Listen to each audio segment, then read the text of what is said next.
स्तोत्रं व्यासतीर्थविरचितम्। नमामि दूतं रामस्य सुखदं च सुहृद्रुमं पीनवृत्तमहाबाहुं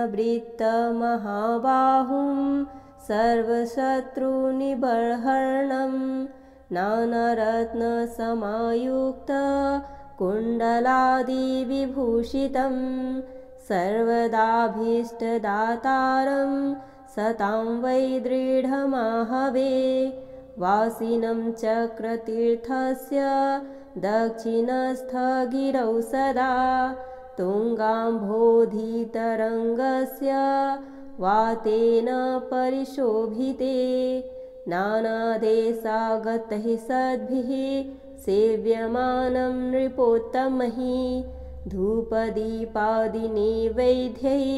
पञ्चखाद्यैश्च शक्तितः भजामि श्रीहनुमन्तं हेमकान्तिसम्प्रभं व्यासतीर्थयतीन्द्रेण पूजितं प्रणिधानतः त्रिवारं यः पठे नित्यं स्तोत्रं भक्त्या द्विजोत्तमः वाञ्छितं लभतेऽभीष्टं षण्मासाभ्यन्तरे खलु पुत्रार्थी लभते पुत्रं यशोर्थी लभते यशः विद्यार्थी लभते विद्यां धनार्थी लभते धनं सर्वथा मास्तु सन्देहो हरिः साक्षी जगत्पतिः यः करोत्यत्र सन्देहं स याति निरयं ध्रुवम् नमामि दूतं रामस्य सुखदं च सुहृद्रुमं पीनवृत्तमहाबाहुं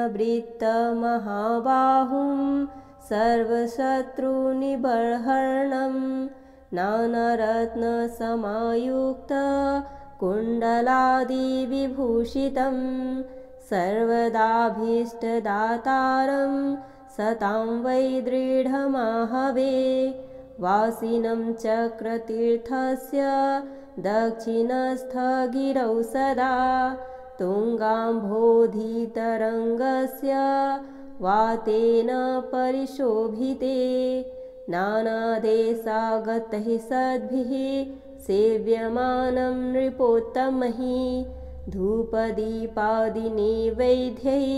पञ्चखाद्यैश्च शक्तितः भजामि श्रीहनुमन्तं हेमकान्तिसम्प्रभं व्यासतीर्थयतीन्द्रेण पूजितं प्रणिधानतः त्रिवारं यः पठे नित्यं स्तोत्रं भक्त्या द्विजोत्तमः वाञ्छितं लभतेऽभीष्टं षण्मासाभ्यन्तरे खलु पुत्रार्थी लभते पुत्रं यशोर्थी लभते यशः विद्यार्थी लभते विद्यां धनार्थी लभते धनं सर्वथा मास्तु सन्देहो हरिः साक्षी जगत्पतिः यः करोत्यत्र सन्देहं स याति निरयं ध्रुवम् नमामि दूतं रामस्य सुखदं च सुहृद्रुमं पीनवृत्तमहाबाहुं सर्वशत्रुनिबर्हरणं नानारत्नसमायुक्तकुण्डलादिविभूषितं सर्वदाभीष्टदातारं सतां वै दृढमाहवे वासिनं चक्रतीर्थस्य दक्षिणस्थगिरौ सदा तुङ्गाम्भोधितरङ्गस्य वातेन परिशोभिते नानादेशागतैः सद्भिः सेव्यमानं नृपोत्तमैः धूपदीपादिनैवेद्यैः पञ्चखाद्यैश्च शक्तितः भजामि श्रीहनुमन्तं हेमकान्तिसम्प्रभं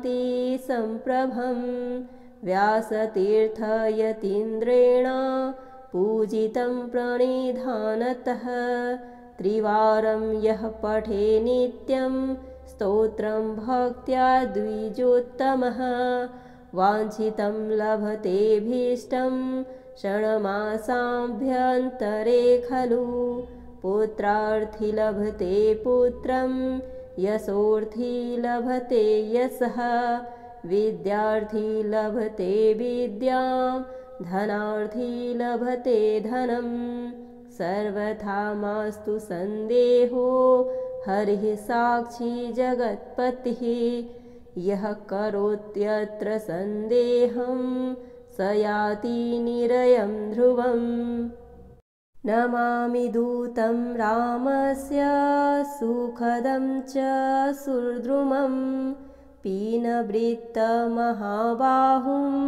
सर्वशत्रुनिबर्हरणं नानारत्नसमायुक्तकुण्डलादिविभूषितं सर्वदाभीष्टदातारं सतां वै दृढमाहवे वासिनं चक्रतीर्थस्य दक्षिणस्थगिरौ सदा तुङ्गाम्भोधितरङ्गस्य वातेन परिशोभिते नानादेशागतैः सद्भिः सेव्यमानं नृपोत्तमैः धूपदीपादिनैवेद्यैः पञ्चखाद्यैश्च शक्तितः भजामि श्रीहनुमन्तं हेमकान्तिसम्प्रभं व्यासतीर्थयतीन्द्रेण पूजितं प्रणिधानतः त्रिवारं यः पठे नित्यं स्तोत्रं भक्त्या द्विजोत्तमः वाञ्छितं लभतेऽभीष्टं क्षणमासाभ्यन्तरे खलु पुत्रार्थी लभते पुत्रं यशोर्थी लभते यशः विद्यार्थी लभते विद्यां धनार्थी लभते धनं सर्वथा मास्तु सन्देहो हरिः साक्षी जगत्पतिः यः करोत्यत्र सन्देहं स याति निरयं ध्रुवम् नमामि दूतं रामस्य सुखदं च सुहृद्रुमं पीनवृत्तमहाबाहुं सर्वशत्रुनिबर्हरणं नानारत्नसमायुक्तकुण्डलादिविभूषितं सर्वदाभीष्टदातारं सतां वै दृढमाहवे वासिनं चक्रतीर्थस्य दक्षिणस्थगिरौ सदा तुङ्गाम्भोधितरङ्गस्य वातेन परिशोभिते नानादेशागतैः सद्भिः सेव्यमानं नृपोत्तमैः धूपदीपादिनैवेद्यैः पञ्चखाद्यैश्च शक्तितः भजामि श्रीहनुमन्तं हेमकान्तिसम्प्रभं व्यासतीर्थयतीन्द्रेण पूजितं प्रणिधानतः त्रिवारं यः पठे नित्यं स्तोत्रं भक्त्या द्विजोत्तमः वाञ्छितं लभतेऽभीष्टं क्षणमासाभ्यन्तरे खलु पुत्रार्थी लभते पुत्रं यशोर्थी लभते यशः विद्यार्थी लभते विद्यां धनार्थी लभते धनं सर्वथा मास्तु सन्देहो हरिः साक्षी जगत्पतिः यः करोत्यत्र सन्देहं स याति निरयं ध्रुवम् नमामि दूतं रामस्य सुखदं च सुहृद्रुमं पीनवृत्तमहाबाहुं सर्वशत्रुनिबर्हरणं नानारत्नसमायुक्तकुण्डलादिविभूषितं सर्वदाभीष्टदातारं सतां वै दृढमाहवे वासिनं चक्रतीर्थस्य दक्षिणस्थगिरौ सदा तुङ्गाम्भोधितरङ्गस्य वातेन परिशोभिते नानादेशागतैः सद्भिः सेव्यमानं नृपोत्तमैः धूपदीपादिनैवेद्यैः पञ्चखाद्यैश्च शक्तितः भजामि श्रीहनुमन्तं हेमकान्तिसम्प्रभं व्यासतीर्थयतीन्द्रेण पूजितं प्रणिधानतः त्रिवारं यः पठे नित्यं स्तोत्रं भक्त्या द्विजोत्तमः वाञ्छितं लभतेऽभीष्टं षण्मासाभ्यन्तरे खलु पुत्रार्थी लभते पुत्रं यशोर्थी लभते यशः विद्यार्थी लभते विद्यां धनार्थी लभते धनं सर्वथा मास्तु सन्देहो हरिः साक्षी जगत्पतिः यः करोत्यत्र सन्देहं स याति निरयं ध्रुवम् नमामि दूतं रामस्य सुखदं च सुहृद्रुमं पीनवृत्तमहाबाहुं सर्वशत्रुनिबर्हरणं नानारत्नसमायुक्तकुण्डलादिविभूषितं सर्वदाभीष्टदातारं सतां वै दृढमाहवे वासिनं चक्रतीर्थस्य दक्षिणस्थगिरौ सदा तुङ्गाम्भोधितरङ्गस्य वातेन परिशोभिते नानादेशागतैः सद्भिः सेव्यमानं नृपोत्तमैः धूपदीपादिनैवेद्यैः पञ्चखाद्यैश्च शक्तितः भजामि श्रीहनुमन्तं हेमकान्तिसम्प्रभं व्यासतीर्थयतीन्द्रेण पूजितं प्रणिधानतः त्रिवारं यः पठे नित्यं स्तोत्रं भक्त्या द्विजोत्तमः वाञ्छितं लभतेऽभीष्टं षण्मासाभ्यन्तरे खलु पुत्रार्थी लभते पुत्रं यशोर्थी लभते यशः विद्यार्थी लभते विद्यां धनार्थी लभते धनं सर्वथा मास्तु सन्देहो हरिः साक्षी जगत्पतिः यः करोत्यत्र सन्देहं स याति निरयं ध्रुवम् नमामि दूतं रामस्य सुखदं च सुहृद्रुमं पीनवृत्तमहाबाहुं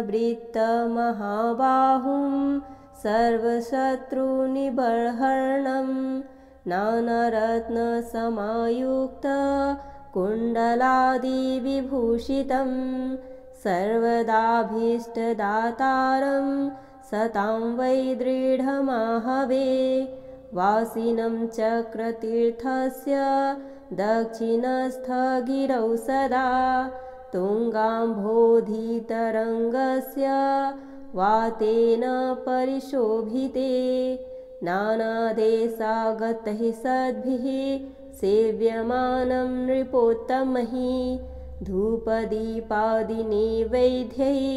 पञ्चखाद्यैश्च शक्तितः भजामि श्रीहनुमन्तं हेमकान्तिसम्प्रभं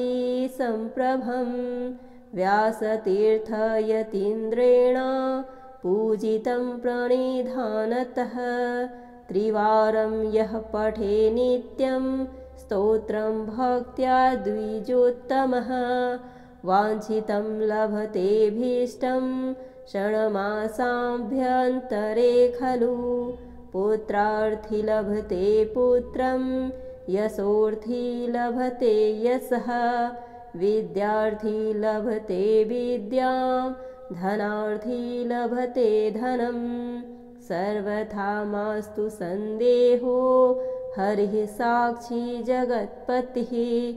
यः करोत्यत्र सन्देहं स याति निरयं ध्रुवम्। नमामि दूतं रामस्य सुखदं च सुहृद्रुमं। पीनवृत्तमहाबाहुं सर्वशत्रुनिबर्हरणं। नानारत्नसमायुक्तकुण्डलादिविभूषितं। सर्वदाभीष्टदातारं सतां वै दृढमाहवे।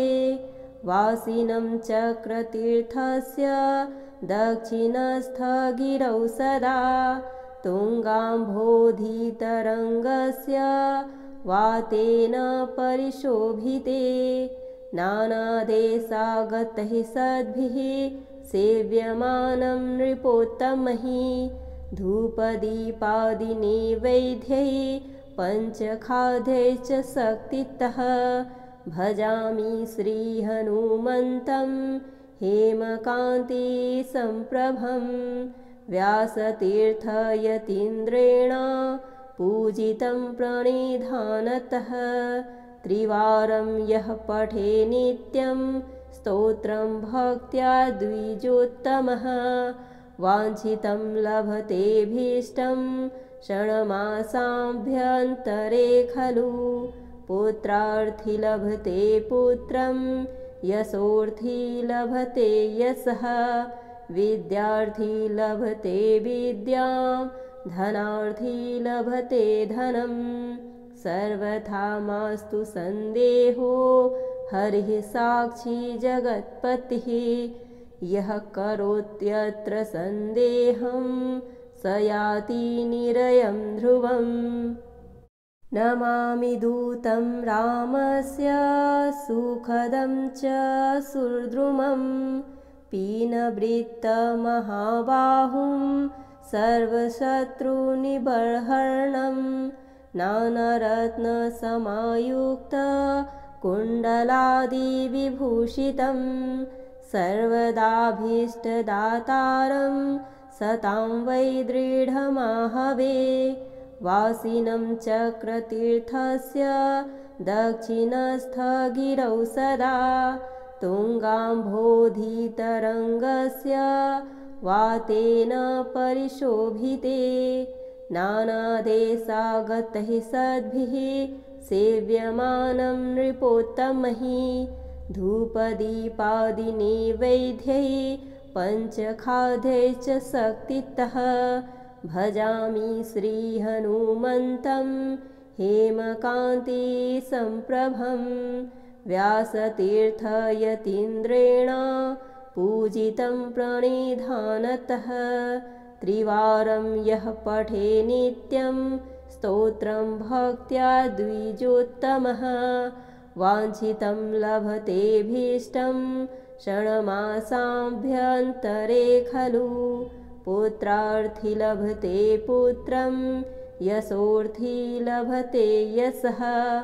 विद्यार्थी लभते विद्यां धनार्थी लभते धनं। सर्वथा मास्तु सन्देहो हरिः साक्षी जगत्पतिः। यः करोत्यत्र सन्देहं स याति निरयं ध्रुवम्।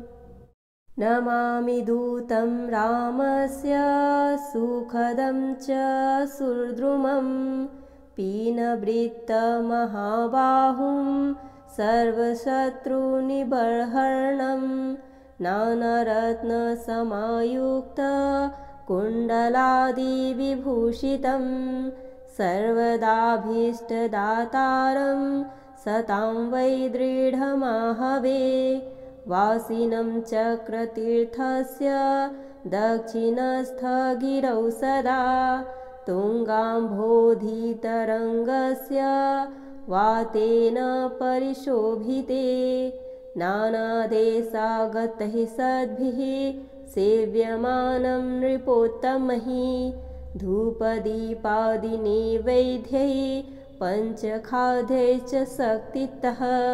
भजामि श्रीहनुमन्तं हेमकान्तिसम्प्रभं व्यासतीर्थयतीन्द्रेण पूजितं प्रणिधानतः त्रिवारं यः पठे नित्यं स्तोत्रं भक्त्या द्विजोत्तमः वाञ्छितं लभतेऽभीष्टं षण्मासाभ्यन्तरे खलु पुत्रार्थी लभते पुत्रं यशोर्थी लभते यशः विद्यार्थी लभते विद्यां धनार्थी लभते धनं सर्वथा मास्तु सन्देहो हरिः साक्षी जगत्पतिः यः करोत्यत्र सन्देहं स याति निरयं ध्रुवम्।